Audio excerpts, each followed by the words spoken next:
You make video games, but good game audio isn't quite in your budget. As a fellow game developer, I understand the struggle, but as a sound designer, I want to help you. Good game audio is important. The enemy has broken our hold at Objective Baker. It can help tell your story or convey information to the player. And if you don't get this right, things can get confusing. Betrayal. I recommend, when choosing audio assets for your game, that you really think about what you are trying to say, and do your best to explain that through your game audio. Why are you running? You can either troll through the internet for some free sounds or check out websites like asoundeffect.com, where you can pick up some awesome and inexpensive pre-designed sound effects. There are packs of pre-designed sounds from sound designers all around the world, and to find the right sounds for your game, just search pre-designed, followed up with a quick description of the sounds you are looking for. Most sound packs will have some audio you can preview before you purchase and a list of sounds in that pack. Now that you have found your sounds, download this awesome, easy-to-use DAW named Reaper. You can try it out for free and then purchase Reaper for only $60, which is super cheap compared to other software. There are other free options like Audacity, but I don't really recommend this. Once Reaper has been installed, open it up and let's get started. I'm going to teach you some basic skills on how to get your audio game ready. Drag your audio into Reaper's timeline in the middle of the window. You can move your audio to the start of the timeline by clicking the center of the waveform and dragging it to the left. The audio I chose is a sci-fi plasma gunshot. Your sounds may be something completely different, like some monkeys or a spaceship taking off into space, but this sound is great for my game. The only problem is that I want a single shot, not the burst, as you will hear. Making sure the playhead is at the start of the timeline, I'll play that audio for you now by pressing the spacebar. Let's zoom in by holding down the Alt key and scrolling up with the mouse wheel. To trim the audio, hover over the bottom half. You will notice this icon here. Click and drag while holding Shift to trim. I want to trim my audio to about here, and then I'm going to move that to the start of the timeline again. I'm going to zoom out by holding down Alt and scrolling down. I also want to remove this high-pitched sound at the end of the gunshot. So I will repeat the same process but on the opposite side of the audio. Hover over the bottom half at the edge, click and drag while holding Shift to trim. On each end of the audio you will notice a red line that is sloping down.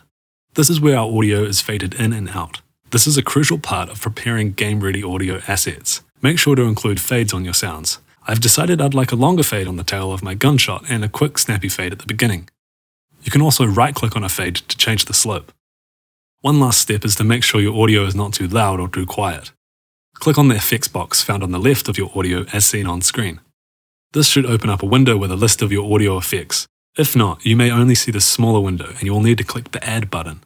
At the top, search for Limiter. Find the master limiter, click on it and then click Add at the bottom right of the window. Depending on how loud or how quiet your sound is will determine on what you set the threshold to, and since my audio is quite loud, I'll leave the threshold as is. If your audio was quiet, you would want to turn the threshold down. You can use the master meter at the bottom left of the Reaper window to help guide you. If I disable the limiter by unticking this box here and play my audio again, we can see that it gets quite loud.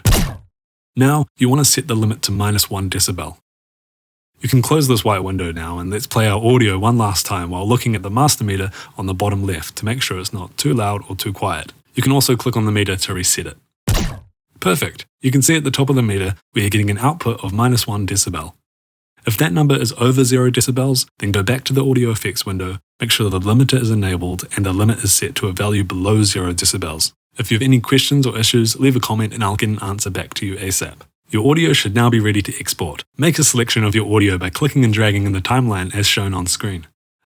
Then while holding the Control key, click and drag the end of your selection to just after where the audio ends. To export, go to File, Render.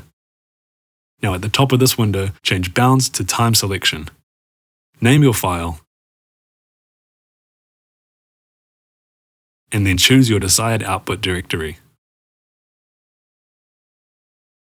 If you would like to reduce the file size, which I would recommend, change the file format from WAV to OGG Vorbis.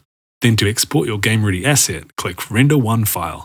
You'll see your file rendered, and once the bar is completely green, you can then click Close. There you have it. That is one simple way of taking audio and preparing it in a way that is game-ready. This video is not sponsored in any way, but I'm doing a giveaway for a gift card for asoundeffect.com. To enter, like, subscribe, leave a comment, let me know what your all-time favorite sound is from a video game. Make sure to include a link to a social media account I can contact you on if you happen to win. I'll pick the winner at random in the next few weeks. If you're interested in learning more about sound design, check out the Blip Sounds Discord server. I'm not affiliated with Blip Sound in any way, but I just love this community so much, and it's a great way to learn more about video game audio. I hope you enjoyed this video, and thanks for watching.